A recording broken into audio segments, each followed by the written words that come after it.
मुलींसाठी त्यांचं भाषण राहिलं होतं. या उद्देशाने आपण हा पुन्हा कार्यक्रम घेतोय आणि स्वामी विवेकानंद महाराज आणि राजमाता जिजाऊ यांची जयंती आपण साजरी करतोय.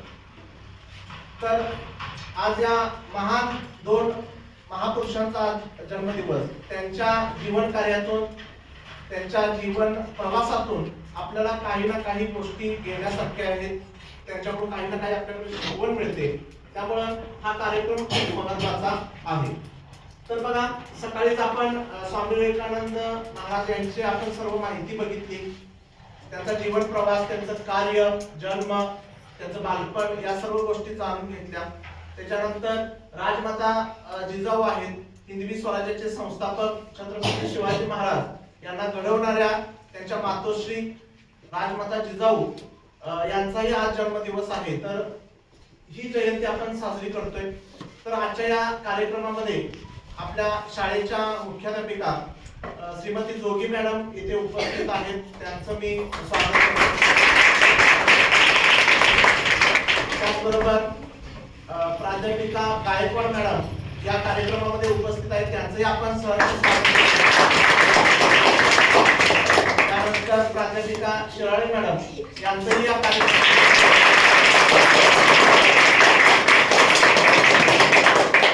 त्यानंतर कॉलेजचे प्राध्यापक शिंदे सर आपल्या इथे उपस्थित आहेत. शिंदे सरांचंही आपण स्वागत. त्यानंतर येथे उपस्थित सर्व जे विद्यार्थी आहेत त्या विद्यार्थ्यांचंही आपण सहर्ष.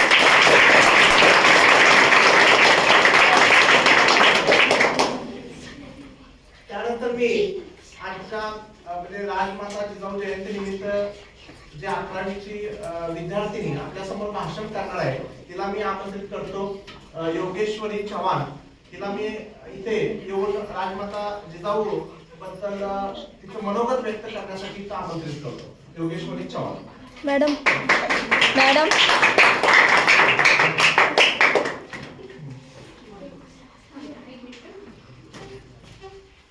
मॅडम असं स्पेशल करायचं का? नाही, कंटिन्यू चालू करायचं.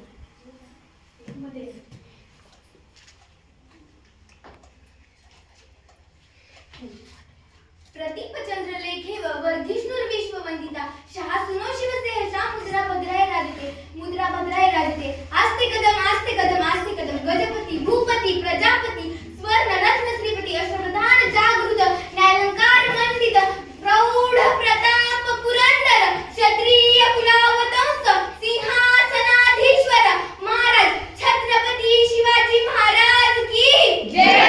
छत्रपती शिवाजी महाराज की जय. जय जिजाऊ जय शिवराय. जय जिजाऊ जय शिवराय. जय जिजाऊ जय शिवराय. आज आपण राजमाता आऊसाहेब जिजाऊ यांची जयंती करण्यासाठी येथे एकत्र जमलेलो आहोत. त्यांचा जन्म 12 जानेवारी 1598 रोजी महाराष्ट्रातील सिंदेखेडा येथे झाला. जिजाऊंनी शिवाजी महाराजांवर संस्कार काय केले ते छत्रपती शिवाजी महाराज 8 वर्षाचे असताना त्यांना घोड्यावरून स्वारी करायची कशी हे त्यांना शिकवलं जात होतं. छत्रपती शिवाजी महाराज 8 वर्षाचे असताना घोड्यावरून स्वारी करत असताना रस्त्यात भला मोठा दगड अडवला आणि ते पडले, रडू लागले. त्यांना काही कळेना. मावळे त्यांना उचलण्यासाठी जात होते, पण जिजाऊ मासाहेबांनी अडवलं. थांबा, कोणी जायचं नाही. मावळे जागेवरती थांबले. महाराज उठले, रडत रडत आपल्या आईकडे गेले आणि म्हणाले, मासाहेब, आऊसाहेब, तुम्ही तर माझ्या आई आहात. तुम्ही मला लहानपणापासून सांभाळलं, पोटात 9 महिने वाढवलं, पण तुम्ही मला उठवण्यासाठी का आला नाही? सांगा मासाहेब. माझी माऊली त्यावेळेस त्या बाळराजे शुभांना काय सांगते? बाळराजे शुभा, जो माणूस मातीमध्ये खाली पडल्यानंतर दुसऱ्याच्या आधार घेऊन उठतो तो माणूस आयुष्यामध्ये कधीच उभा राहू शकत नाही. जो माणूस मातीमध्ये खाली पडल्यानंतर स्वतःच्या पायावर उभा राहतो ना, तो माणूस आयुष्यामध्ये उभा राहतो. मित्रांनो, आणि आजची जिजाऊ काय सांगते? तिचं बाळ जर रडायलं तर कार्टून लावून देते. हो, मोबाईल मधलं कार्टून लावून देते. आणि जिजाऊ त्यांना शिवाजी महाराजांना जिजाऊंनी शिवाजी महाराजांवर खूप चांगले संस्कार केले. जिजाऊंचा विवाह शहाजीराजे भोसले यांच्याशी झाला. एक होते शिवाजी, भीती नव्हती त्यांना जगाची, चिंता नव्हती परिणामाची, कारण त्यांना साथ होती आई भवानी मातेची आणि आई जिजाऊची देशाला लाट आली भगव्या झेंड्याची, मुहूर्तमेढ नवी स्वराज्याची.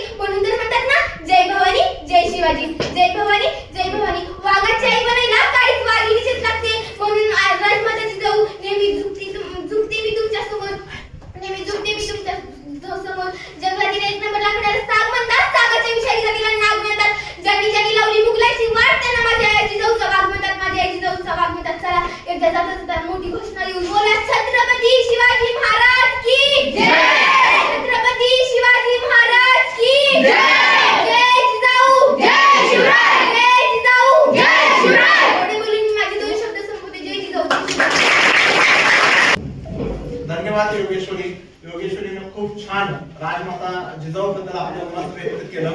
एकदम जोशपूर्ण तिनं भाषण केलेलं आहे. त्यानंतर मी 11वीची विद्यार्थिनी ममता चव्हाण हिला पुढे व्यासपीठावर आमंत्रित करतो आणि तिनं आपलं मनोगत व्यक्त करावं. आवाज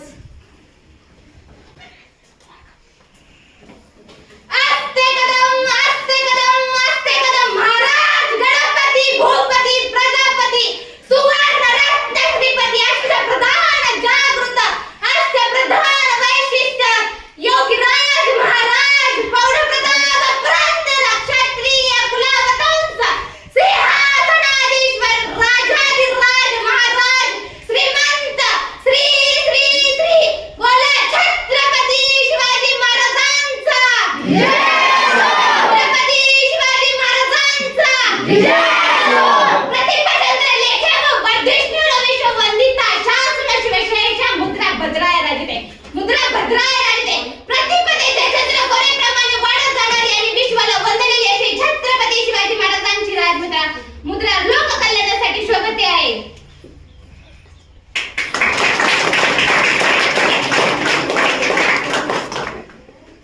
धन्यवाद ममता. ममताने खूप छान जी घोषणा आहे ती अतिशय जोशपूर्ण केलेली आहे. अंगावर आपल्या शहार आणणारी घोषणा होती, अंगात आपल्या जोश भरणारी घोषणा होती. महाराज गणपती गजाश्वपती भूपती प्रजापती सुवर्ण रत्न श्रीपती अष्टप्रधान जागृत अष्टप्रधान वैशिष्ट न्यायालंकार मंडित शस्त्रास्त्र पाणंतर राजनीती धुरंधर प्रौढ प्रताप पुरंदर क्षत्रिय कलावतंस सिंहासनाधीश्वर महाराज राजा शिवछत्रपती महाराजांचा विजय असो. जय भवानी जय शिवाजी. मुलगा तरुण त्याच्या डोळ्यामध्ये पाणी येतं. त्याने म्हणते मासाहेब आणि परत मासाहेब म्हणते की मी तुला काही तुझं उद्या सकाळी मला जर सांगायला आला असतं तर मी काही तुला सोन्याचं कडं बक्षीस म्हणून देणार नव्हते का? देणारच होते की. त्याच्यावरती त्या तरुणाच्या डोळ्यात पाणी येते. त्याने रडते आणि काय म्हणते, नाही नाही मासाहेब मला सोन्याचं कडं पाहिजे नव्हतं, मला फक्त तुम्ही जी शाबासकीची माझ्या पाठीवरती थाप देणार होता फक्त मी त्यासाठी एवढ्या रात्रीचा आलो ह्या जनावराला घेऊन. म्हणजे त्यांना असं सांगते की फक्त मला तुमच्याकडून बक्षीस पाहिजेच नव्हतं, तुम्ही जी थाप देता शाबासकीची ती जर मला भेटली तर मी किती हे होईल. आणि तो तरुण कोण होता माहितीये? तानाजी मालुसरे. त्या दिवसापासून तो तानाजी मालुसरे पूर्ण स्वराज्याचा झाला. तेव्हापासून त्यानं जे आपल्या स्वराज्याचं रक्षण करण्यासाठी स्वराज्य घडवण्यासाठी जी आपल्या शिवबांना मदत केली तर तो मावळा होता. म्हणजे ह्याच्यामधून सांगायचं असं की आपल्या महाराष्ट्राला फक्त शाबासकीची थाप जरी भेटली तरी पण आपण स्वराज्य घडवू शकतो. अशा आपल्या राजमाता जिजाऊ साहेब होत्या. त्यांनी फक्त शाबासकी जरी दिली तरी पण तरुण मावळे त्यांच्यासाठी काही पण करायला तयार होते. आणि त्यांना बक्षिसासाठी तेवढ्या रात्री आलेली नसते, फक्त त्यांना महासाहेबांकडून 2 शब्द कौतुकाचे ऐकायचे होते. त्यांना फक्त त्यांच्या पाठीवरची थाप घ्यायची होती महासाहेबांची, त्याच्यामुळे त्यांना तेवढ्या रात्री होते. तर मला सांगायचं असं की तुम्ही आपल्या महाराष्ट्रामध्ये आपले आई आहे, आपल्या आई वडिलांचे प्रत्येक गोष्ट ऐकायची, त्यांचा आदर ठेवायचा, त्यांचा मान सन्मान करायचा. आणि त्यांनी जी शाबासकी दिली असती ना त्याच्यामधूनच आपला आजचा भारत पिढी आपली जी आहे ती घडत आहे. त्याच्यामुळं आपल्या आई वडिलांचा सगळ्यांनी मान ठेवा. एवढं बोलून माझी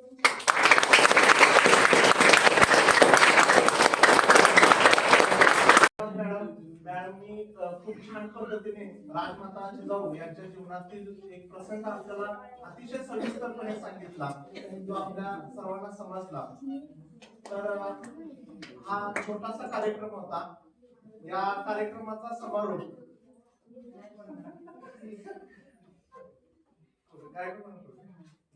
शिंदे सर या छोट्याशा कार्यक्रमाचा समारोप करतील. कार्यक्रमाचे अध्यक्ष आपले नवीन मुख्याध्यापिका तथा प्राचार्य कार्यक्रमाचं आयोजन भोसले सर आणि गायकवाड मॅडम आणि आताच चांगलं उत्कृष्ट मॅडम आणि ज्यांनी भाग घेतला ते ऐकत होतो बाहेर तिकडं गाडी करत करत ऐकत होतो योगेश्वरी आणि ममता यांनी एक उत्स्फूर्त भाषण दिला किंवा घोषणा दिल्या आणि तुम्ही सगळे इथं उपस्थित झालात म्हणजे प्रेक्षक म्हणून. कारण प्रेक्षक असं तर बोलणाऱ्याला बोल वाटतं म्हणून तुम्ही खऱ्या अर्थाने प्रेक्षक आहात. आज 2 महामानवांची जयंती आहे. पहिले महामानवच म्हणूयात आपण माझी जाऊ आणि दुसरे महामानव आहेत स्वामी विवेकानंद. 12 जानेवारी हा दिवस मोठ्या उत्साहामध्ये महाराष्ट्रामध्ये भारतामध्ये किंवा जगामध्ये माझी जाऊचा जयंती दिन म्हणून साजरा करतात. ज्या ठिकाणी माझी जाऊचा जन्म झाला शिंदखेड राजा या ठिकाणी तर त्या गावी मी भेट देऊन आलेलो आहे. तिथं लखुजी जाधव यांचा एक वाडा आहे आणि त्या वाड्यामध्ये आणि तिथे जिजाऊची सृष्टी एक आज मोठा कार्यक्रम भरतो तिथं 12 जानेवारीला सिंदखेड राजाला. तर त्या ठिकाणी मी जाऊन आलेलो. तिथली माती मी बघितलेली आहे, तिथली घरं बघितली, माती बघितली आणि त्या मातीचं वंदन करून मी आलेलो आहे, बघितलेलं आहे. तर महाराष्ट्र घडविण्यामध्ये देश घडविण्यामध्ये किंवा आता आज जो व्हिएतनाम आहे, व्हिएतनाम एक देश आहे बघा, त्या व्हिएतनाम मध्ये शिवाजी महाराजांच्या विचारावर तिथला व्हिएतनाम देश चालतो. क्युबा सारखा एक छोटा देश आहे, व्हिएतनाम सारखे देश आहे. म्हणजे आपल्याकडे जे आहे त्याची किंमत आपल्याला नसते, पण बाहेरच्या जगामध्ये शिवाजी महाराजांची जी रणनीती आहे त्याला आपण गनिमी कावा म्हणतो. तो त्या गनिमी कावा क्युबा हे राष्ट्र गनिमी कावा करत करत अमेरिकेसोबत 20 वर्ष युद्ध करत होता. छोटासा देश होता, बलाढ्य अमेरिकेसोबत युद्ध करत होता. ते कोणती नीती वापरत होते तर शिवाजी महाराजांची गनिमी कावा रणनीती होती, त्या नीतीचा वापर करून ते युद्ध लढत होते. असे महान शिवाजी महाराज ज्यांनी जन्माला घातले तेव्हा जिजाऊ आणि मा जिजाऊचे आपल्यावर देशावर जगावर फार उपकार आहेत. त्यांनी शिवबासारखा एक पुत्र घडवला आणि महाराष्ट्राला देशाला एक महान राजा दिला. असे मा जिजाऊ नाईक माझं प्रथम वंदन. मी पण शिकतोय बघा, बोलत बोलत शिकतोय, तुम्ही पण शिकलं पाहिजे आहे की नाही. आणि तुम्ही पण भाषण केले पाहिजे, कारण शब्द जे असतात ते आपल्याला नीट बोलता आले पाहिजे. आपण काय करतो, घाबरतो, कसं होईल बाबा, काय होईल बाबा. बोलत राहिलं तर आपल्याला सुधारणा होते. तर दुसरे महापुरुष आहेत, महामानव आहेत स्वामी विवेकानंद. तर स्वामी विवेकानंदांचं त्यांना आयुष्य फार कमी लावलं. मला डिटेल्स त्यांची जन्मतारीख आणि त्यांचा डेट माहिती नाही, परंतु वाचल्यानंतर त्यांची काही 2-4 वाक्य भोसले सरांनी भाषण तिकडं केलं, मी इकडं होतो, मला ऐकायला पाहिजे होतं, गाडीमुळे मी इकडं आलो होतो. तर विवेकानंदचे त्यांचे एक घोषवाक्य सरांचे ऐकलं की अमेरिकेमध्ये शिकागो या ठिकाणी तिने भाषण करताना काय कोणता शब्द वापरला होता, घोषणा होती शिकागो या ठिकाणी देणार बंधू आणि भगिनी, बंधू आणि भगिनीनो, ब्रदर्स अँड सिस्टर्स, त्याला आपण इंग्लिश मध्ये चांगलं करू शकतो, काही माहिती नाही. ब्रदर्स अँड सिस्टर्स ही घोषणा याच्या अगोदर कुणीच दिली नव्हती, ती स्वामी विवेकानंदांनी दिली. त्याच्या अगोदर लेडीज अँड जेंटलमन, त्याच्या अगोदर लेडीज अँड जेंटलमन म्हणजे ब्रिटिश अमेरिकेमध्ये इंग्लंडमध्ये ते, पण त्यांनी ब्रदर्स अँड सिस्टर्स ही फार मोठी जगाला त्यांनी एक घोषणा दिली आणि घोषवाक्य दिलं म्हणजे, आणि बंधू आणि भगिनींनो त्याला ब्रदर्स अँड सिस्टर्स असा एक छोटे काही कार्यक्रम झालेला. आपला वेळ पण संपत आहे, सगळ्यांनी चांगल्या कार्यक्रमासाठी कार्यक्रम जय हिंद.